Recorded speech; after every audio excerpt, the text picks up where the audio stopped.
एको देवः स्वामिनारायणोऽयम् एको मन्त्रः स्वामिनारायणेति एको वैद्यः स्वामिनारायणोऽयम् एकोपास्यः स्वामिनारायणो नः।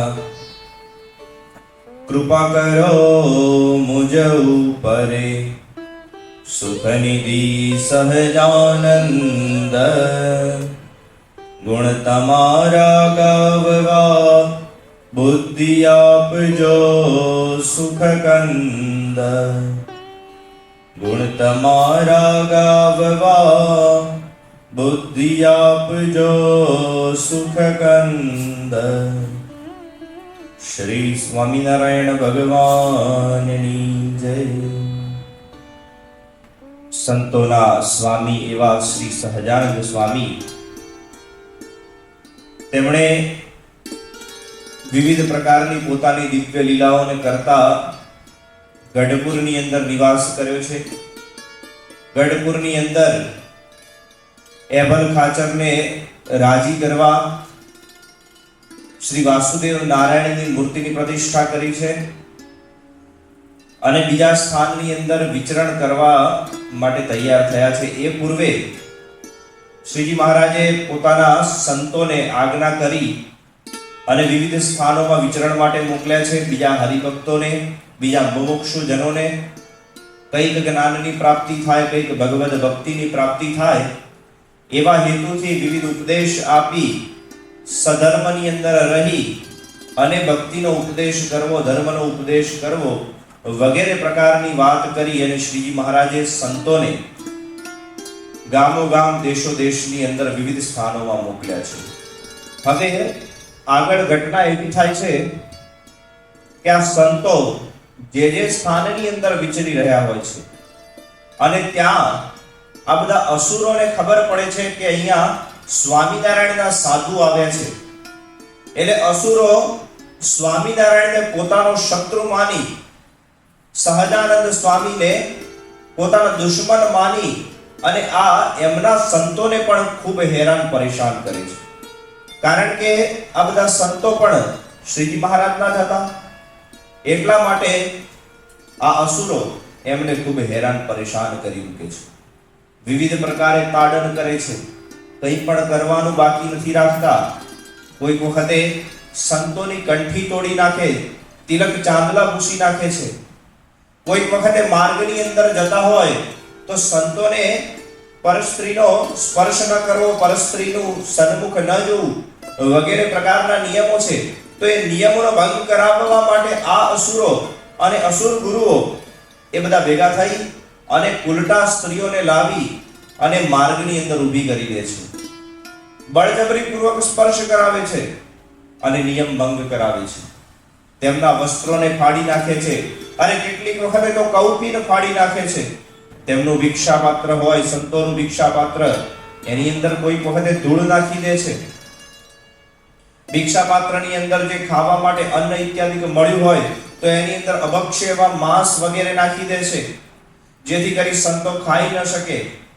આવી રીતે અસુર ગુરુઓ અને અસુર રાજાઓ એ ઉપદ્રવ કરી રહ્યા હોય છે અને સહજાનંદ સ્વામીના જે શિષ્યો એવા આ સંતો એ બધાને ખૂબ પરેશાન કરે છે, હેરાન કરે છે। એટલે આ બધા સંતો આવી અને શ્રીજી મહારાજના ચરણોની અંદર વિનંતી કરે છે કે ભગવાન, તમે તો ઉત્તમ છો, તમારા ગુણોનું ગાન થઈ શકે તેમ નથી, તમે સાક્ષાત પરમેશ્વર આ પૃથ્વી ઉપર વિચરી રહ્યા છો। અમને કેવું દુઃખ પડે છે એ તો તમે અંતર્યામી પડે કરીને જાણો છો, છતાંય ભગવાન તમે અમારી રક્ષા કરો, અમે વિવિધ પ્રકારના ઉપદ્રવોમાં ફસાયેલા છીએ। પૃથ્વીલોક ઉપર મનુષ્યો અમને સહજાનંદ સ્વામીના શિષ્ય જાણી ઘણા પ્રકારની તાડન પ્રવૃત્તિ કરે છે। સ્વામિનારાયણ સંપ્રદાયની અંદર અમે માનીએ છીએ એટલા માટે અમને ખૂબ હેરાન કરે છે, અમને મારણ કરે છે। અમારે કેવી રીતે આ પૃથ્વી ઉપર વિચરણ કરવું, કેવી રીતે જીવવું એ સમજાતું નથી। ભગવાન અમારી રક્ષા કરો, અમારી રક્ષા કરો। ભક્તો, આપણે વિચાર કરો, આજના સમયની અંદર જ્યારે શ્રીજી મહારાજ અને સ્વામિનારાયણ સંપ્રદાય 250 વર્ષ કરતા પણ વધુ જૂનો થઈ ગયો છે, એવા સમયમાં પણ જો સ્વામિનારાયણ ભગવાનનું અપમાન થઈ શકતું હોય, આપણા જેવા હરિભક્તોનું અપમાન થઈ શકતું હોય, આપણે અવારનવાર જોઈએ છીએ કે કેટલાક ધર્મગુરુઓ અને કેટલાક દ્વેષી મનુષ્યો એ સ્વામિનારાયણનું અહિત કરવા માટે, સ્વામિનારાયણ સંપ્રદાયનું અહિત કરવા માટે વારંવાર કંઈક ને કંઈક પ્રકારની એ પ્રક્રિયાઓ કરતા હોય છે. જૂઠા એવા નિવેદન આપે છે કે સ્વામિનારાયણ સાચો નથી, સ્વામિનારાયણ ગુરુ નથી, સ્વામિનારાયણ ભગવાન નથી. આપણને ક્યાંક ને ક્યાંક જોવા મળે છે. અત્યારના સમયમાં જો આ શક્ય હોય તો એ વખતે તો સ્વામિનારાયણ સંપ્રદાય ખૂબ નવો હતો અને એમનો દ્વેષ કરનારા લોકો એની સંખ્યા પણ ખૂબ બહોળા પ્રમાણમાં હતી. એટલે વિચાર કરો કેવી મુશ્કેલીઓ આ સંતોને પડી હશે. અને આટલી બધી મુશ્કેલીમાં રહીને પણ આ સંતોએ સત્સંગ છોડ્યો નહીં. એટલું જ નહીં, સત્સંગનો પ્રચાર અને પ્રસાર કરવાનું પણ બંધ ન કર્યું. આપણા સંપ્રદાયની અંદર ભગવાન સ્વામિનારાયણના વખતમાં 500 પરમહંસ અને 3000 સાધુઓ થયા હતા. અત્યારના વર્તમાન સમયમાં એ બધાના નામ પણ પ્રાપ્ત થતા નથી. કેમ?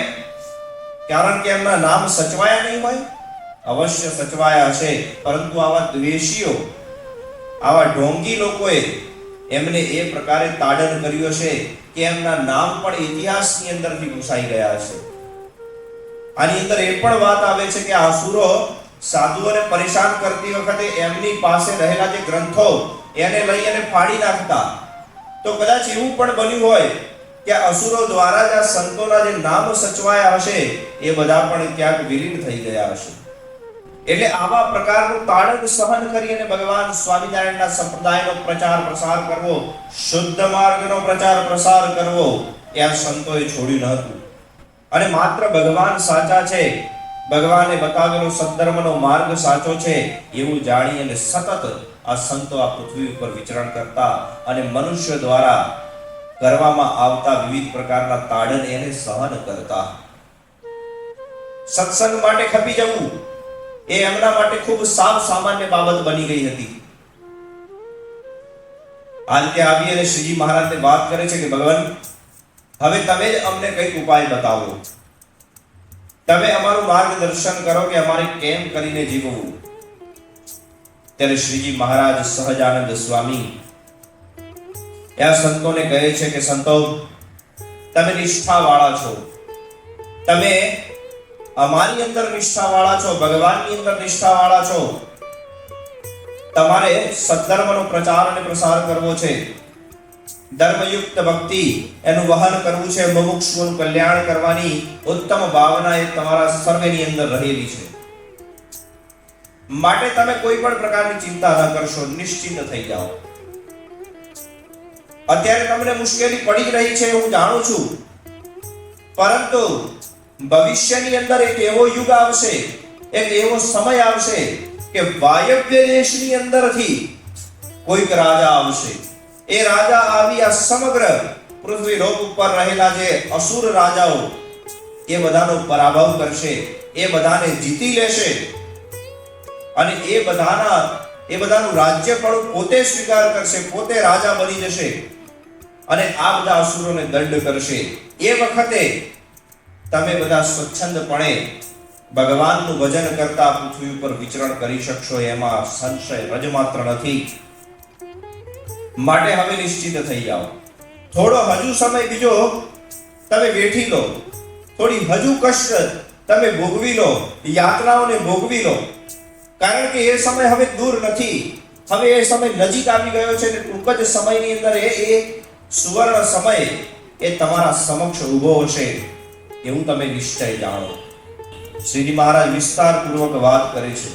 એ રાજા કેવો હશે? એ રાજા વાયવ્ય દેશમાંથી આવેલો હશે. પૂર્વેના સમયમાં ભગવાન શ્રી રામે જેમને કિમ પુરુષ ખંડની અંદર મોકલી દીધા હતા અને કિમ પુરુષના અધિપતિ બનાવ્યા હતા, એવા વાનર સામ્રાજ્યનો વંશજ હશે. પૃથ્વી ઉપર જંબુદ્વીપ છે, અને એ જંબુ દ્વીપની અંદર 9 ખંડ આવેલા છે. જંબુ દ્વીપના બરાબર મધ્યમાં સુમેરુ પર્વત છે અને એના આસપાસ એના ગોળ ફરતે ઈલાવર્ત એવા ઘણા બધા ખંડ આવેલા છે. એમાં એક ખંડ છે કિમપુરુષ ખંડ અને આપણો ભારત ખંડ પણ આની અંદર જ છે. એટલે ભારત ખંડથી થોડે દૂર આવેલો આ કિમપુરુષ ખંડ એની અહીંયા શ્રીજી મહારાજ વાત કરી રહ્યા છે કે ભગવાન શ્રી રામે વાનરોને કિમપુરુષ ખંડનું આધિપત્ય આપેલું. કિમપુરુષ ખંડ શું છે અને એની અંદર શું આવેલું છે એની પણ વિસ્તારપૂર્વક વાત આપણા શાસ્ત્રોએ કરેલી છે. એક મત મુજબ કિમપુરુષ ખંડની અંદર સિંહના મુખવાળા મનુષ્યો વસે છે. એ લોકોનું શરીર તો મનુષ્ય જેવું જ છે, પરંતુ એમનું મુખ એ સિંહની આકૃતિનું છે. અને એક મત મુજબ એવું પણ માનવામાં આવે છે કે આ બધા વાનરોના જ વંશજો છે. કોઈક ગ્રંથો એવું પણ માને છે કે આ બધા ધનપતિ જે કુબેર એમના એક પ્રકારના સેવકો છે. અને શાસ્ત્ર એવું કહે છે કે કિમપુરુષ ખંડની અંદર ભગવાન શ્રી રામની પૂજા થાય છે, એમને મુખ્ય દેવ તરીકે પૂજવામાં આવે છે. એવા આ કિમપુરુષ ખંડની વાત અહીંયા શ્રીજી મહારાજે ટાંકી અને કહ્યું કે આવા કિમપુરુષ ખંડની અંદરથી કોઈક રાજા આવશે જે અતિશય ગૌર વર્ણનો હશે, શ્વેત વર્ણનો હશે અને સ્વચ્છ એવા વસ્ત્રોને ધારણ કરનારો હશે. એને વિવિધ પ્રકારની વ્યૂહ રચનાઓની સંપૂર્ણ જાણકારી હશે. રણ મેદાનમાં રણ સંગ્રામની અંદર રચવામાં આવતા જે વિવિધ વ્યૂહ રચનાઓ એની સંપૂર્ણ જાણકારીને ધરાવનારો હશે. એ રાજા ઈસુ નામના કોઈક ગુરુને ભગવાન માનનારો હશે. એ રાજા વાયવ્ય દિશાની અંદરથી આ પૃથ્વી ઉપર આવશે અને અહીં રહેલા જે અસુર રાજાઓ એનું નિયમન કરશે.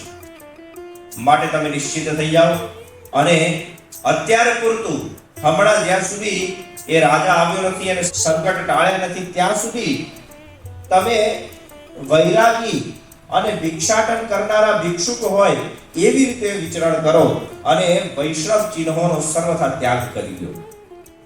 એટલે શ્રીજી મહારાજની આજ્ઞા મળી એટલે આ બધા સંતોએ એ વખતના સમયની અંદર, કારણ કે વારંવાર મુંડન કરાવતા દર મહિને અને શિખા રાખતા, એ બધું ત્યજી દીધું. શિખા ત્યજી દીધી, જનોઈ ત્યજી દીધી, કંઠીનો ત્યાગ કર્યો અને તિલક ચાંદલા રહિત થઈ અને ફરવા લાગ્યા. એટલે કોઈને ખ્યાલ ન આવે કે આ સ્વામિનારાયણના સાધુ છે. શ્રીજી મહારાજે અહીંયા એ પણ નિર્દેશ કરેલો છે કે જેવો સમય હોય, જેવો કાળ હોય એને ઓળખીને વર્તવું પડે, એવું સંતોને ઉપદેશ કર્યો છે. સંતો અત્યારે કાળ એવો ચાલી રહ્યો છે કે જેની અંદર જો તમે આ જ પ્રકારે વર્તતા રહેશો તો તમારે મોટી મુશ્કેલીનો સામનો કરવો પડશે. માટે આ કાળને ઓળખીને હમણાં પૂરતું, થોડા સમય પૂરતું આ બધા ચિહ્નોનો ત્યાગ કરી દો અને પ્રભુ ભજન કરતા તમે વિવિધ સ્થાનોમાં વિચરણ કરો. એટલે ભગવાન સ્વામિનારાયણની આજ્ઞા મુજબ જ સંતોએ આ રીતે વૈષ્ણવ ચિહ્નોનો ત્યાગ કરી અને પૃથ્વી ઉપર વિચરણ કરવા લાગ્યા. અને ત્યાર પછી એમની મુશ્કેલીઓ થોડી ઓછી થઈ, કારણ કે અસુરો કે એ બધા એમને ઓળખી શકતા નહીં કે આ સ્વામિનારાયણના સાધુ છે. કારણ કે સ્વામિનારાયણના સાધુને ઓળખવા માટે મુખ્યત્વે તો એની શિખા અને તિલક ચાંદલાથી જ ઓળખી શકાય. એ જ મુખ્ય હોય નહીં એટલે કોઈ ઓળખી ન શકે અને એ રીતે આ પૃથ્વી ઉપર વિચરણ કરવા લાગ્યા. ખરેખર પછી તો એવો સમય આવે છે જેને આપણે જાણીએ છીએ કે ઇતિહાસની અંદર અંગ્રેજોનું શાસન કહેવાય છે. અંગ્રેજો અવશ્ય આપણે જાણીએ છીએ કે ઘણા બધા ક્રૂર હતા અને મનુષ્યોને ખૂબ પરેશાન કરતા, હેરાન કરતા, ભારતની અંદર આવી ઘણી લૂંટફાટ મચાવતા.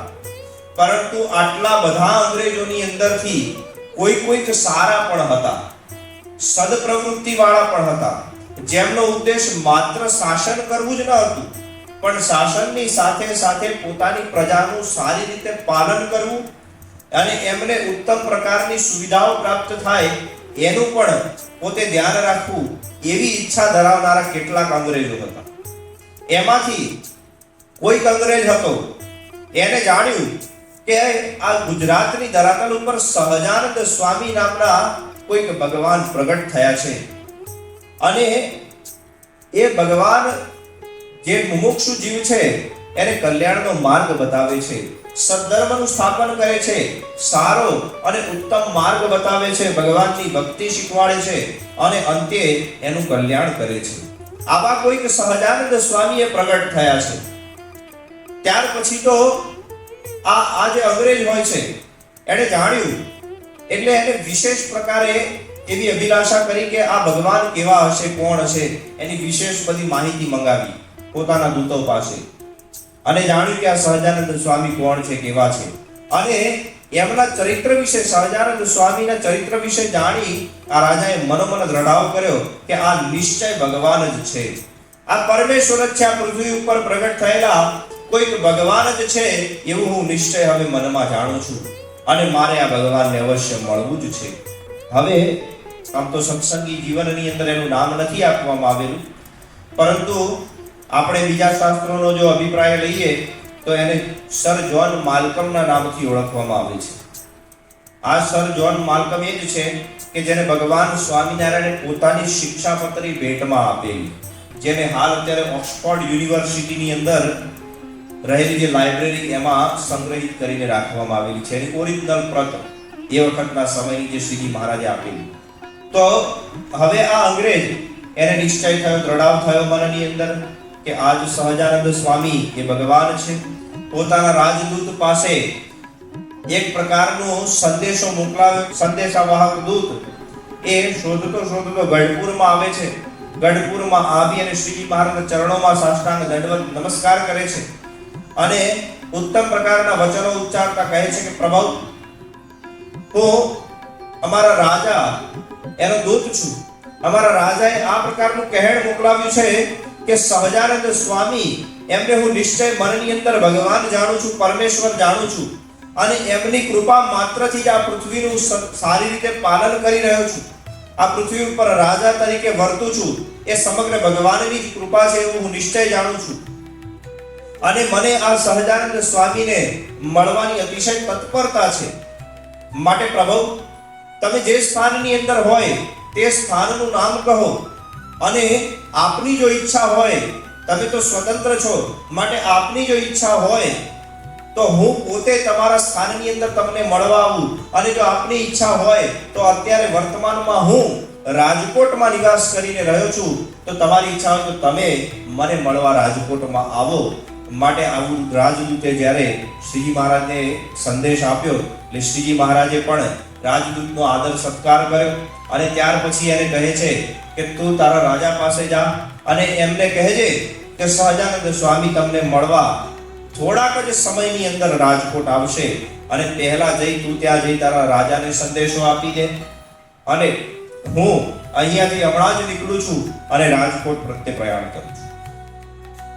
આવું વચન સાંભળી રાજદૂત તત્ક્ષણ મારતે ઘોડે રાજકોટ પહોંચી જાય છે અને રાજાને જઈ અને સંદેશો આપે છે. આ તરફ શ્રીજી મહારાજ અહીંયાથી પોતાના પાળા પાર્ષદો સહિત સમગ્ર કહેવાય કે બધા સંતો અને મુનિગણો સહિત અહીંયાથી નીકળે છે અને રાજકોટની અંદર આવે છે. રાજકોટની અંદર જેવો શ્રીજી મહારાજે પ્રવેશ કર્યો ત્યાં રાજાએ ઘણી મોટી તૈયારીઓ કરાવેલી, નગરને સુશોભિત કરેલું, જે સ્થાનમાં જે માર્ગમાંથી શ્રીજી મહારાજ આવવાના હતા એ માર્ગને શણગારેલો, સુસજ્જ કરેલો અને આવો સુશોભિત કરેલો અને જેવા શ્રીજી મહારાજ આવ્યા એવા વિવિધ પ્રકારના વાજિંત્રનું વાદન થવા લાગ્યું, ઉત્તમ ધ્વનિ અને સુરના નાદ રેલાવા લાગ્યા અને ત્યાં ઉપસ્થિત ઘણા બધા મનુષ્યો દ્વારા શ્રીજી મહારાજનો અતિશય ભવ્ય સ્વાગત કરવામાં આવ્યું અને ત્યાર પછી તો એ બધા લઈ અને શ્રીજી મહારાજને જે સ્થાનની અંદર રાજા વિરાજમાન હોય છે એ એમના ઉતારે લઈ આવ્યા.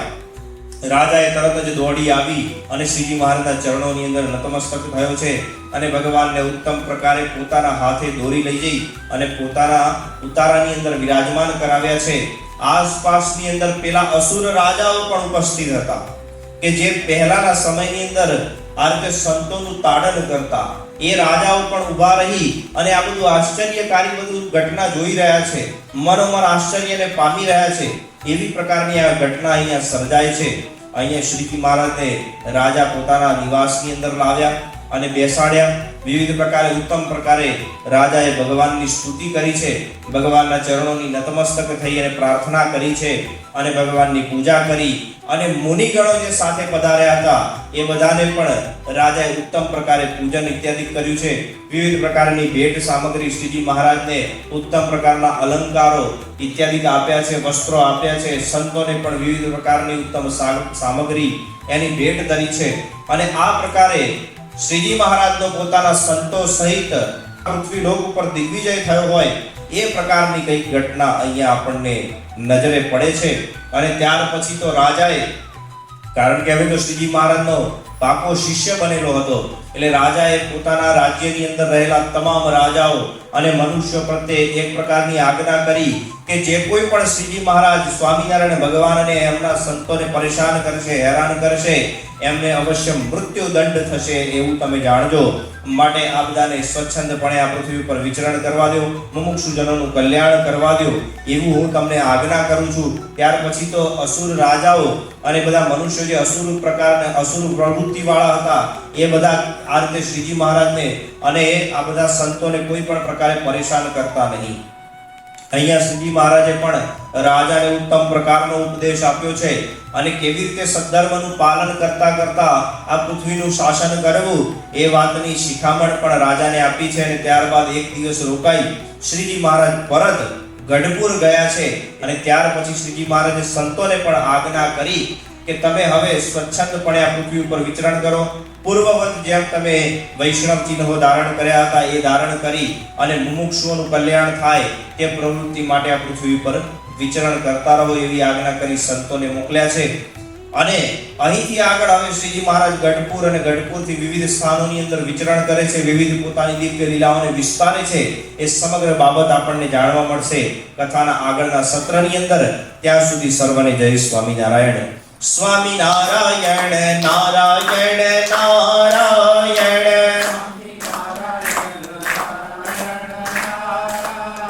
સ્વામિનારાયણ નારાયણ નારાયણ,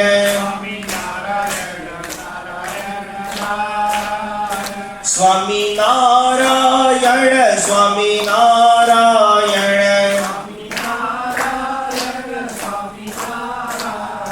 સ્વામિનારાયણ નારાયણ નારાયણ. સહજાનંદ સ્વામી મહારાજની જય.